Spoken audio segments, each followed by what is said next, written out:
First, let's open the default Blender scene.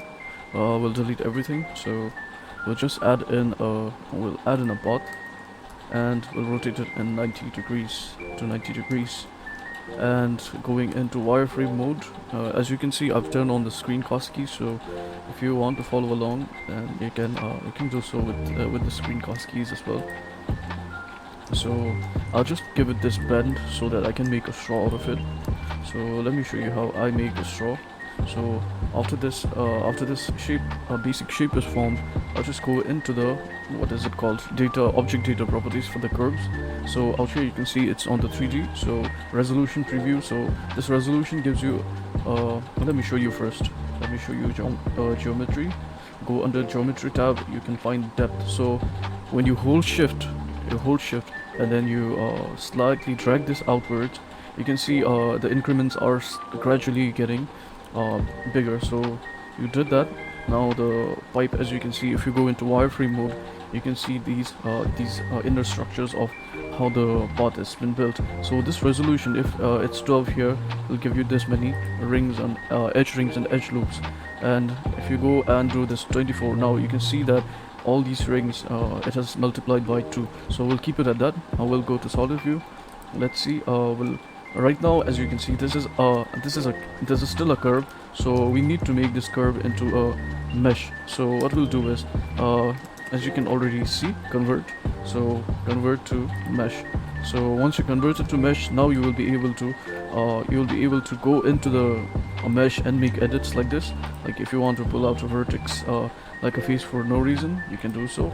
But remember, once you go into that stage, you cannot go back. So it's called destructive modeling. So you really need to make sure that all your curve is set. Otherwise, like later, if you want to maybe let's say you want to move this around like you did earlier, as you can see, this will be an issue. You cannot move it freely like as if you were moving a curve. Whereas of course there are options like you can go into proportional editing and maybe try to move it with G, but still doesn't give you a full control as with curves. So be cautious about that. Although you can still do this. So how I'll make this straw. So basically I wanted to have this, and all the way till here. I want to have checker deselect. I want it to have checker selected faces, the entire edge strings.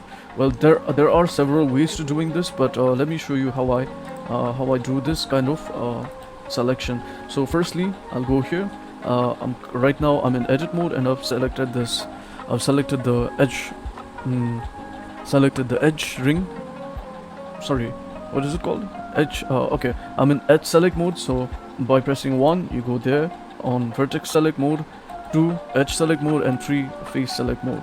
So vertex 1, 2 edge, and 3 face. So right now I'm in edge select mode, which is 2. So with that selected, I will hold down Alt, and then I will press on one of these, middle ones, these line. So you'll see what I'm doing. See, as soon as I pressed Alt, let me do that again. So as soon as I pressed Alt, it's still held. So I'm just gonna click over one of these edge. So it selects the entire edge all the way to the connected bottom part. So if this was suppose connected here, as you can see, let's say it was connected here, it will even select the other side of it. So as you can see, but since it's not connected there, let's see what it does. So it only selects that part. Anyways, let's go back to our front view, and I'm using numpad to toggle front and the side views, and also sometimes the middle mouse button to scroll and pan around the viewport. Okay, so let's go back to selecting this one with Alt and left click.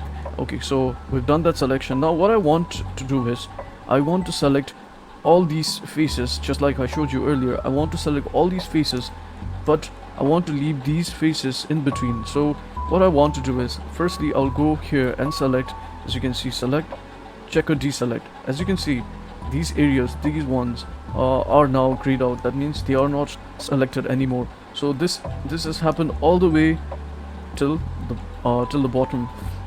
So now what I want to do is, I want to be able to make complete loop ring selections throughout these faces. But for that, first I want to make sure that all this edges also have the same kind of checker deselect, so that to do that we will go to select mode. We'll select edge rings. In this case, it's rings.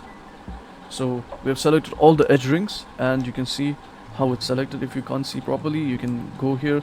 This is the big favorite face orientation for me. Also works similar to a matcap for me. It's much easier to view it. Or if you need a matcap, you can also use this. It is also handy to select your objects and see where maybe not this one, it's too shiny. Once I've selected all this, I will press Ctrl and 3. As you can see, all the faces in a checkered style have been selected. So next what I can do is I can extrude it. Now when I press E, you can see that even though we can extrude it like that, so we are not gonna use E directly, so we'll use Alt E, which gives us these options for extruding. And right now we want to extrude along the normals. Press Alt E, extrude faces along normals, and then we'll hold down Shift and slightly move it outwards or either inwards, wherever you want the straws beginning to be. So for me, I would like to go outwards, and maybe that's good enough. Okay, so as you can see right now, it starts looking a bit more like a straw, but of course we still have some shading issues. It's not exactly shading issues, it just has low geometry to actually quite a high geometry, but it still has like those weird shading going on. So even if we do auto smooth, it makes it too hard on the edges. So what we want to do is, we might think like a bevel would be a good option to do this, but let's see what before applying the bevel, make sure you apply the scale. So let's see what happens when we do the bevel. So we did the bevel, and as you can see, although you do have control with the bevel, what happens with the bevel is makes it look like some kind of stainless steel duct or something, right? So that's not what we want. So instead of bevel, we'll give it a subdivision level of 1 or 2. So 2 works fine for my case. I mostly use this for like high-end product animation, so this usually like gives you more control. And then of course you can do that selection again, make those selections again if you need. So right now it's looking a bit hollow, so we know what to do. When it's looking a bit hollow, we'll just make it solidified. So there you go.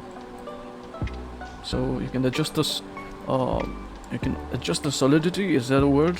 Solidity. Alright, so yeah, now you can swing right inside it.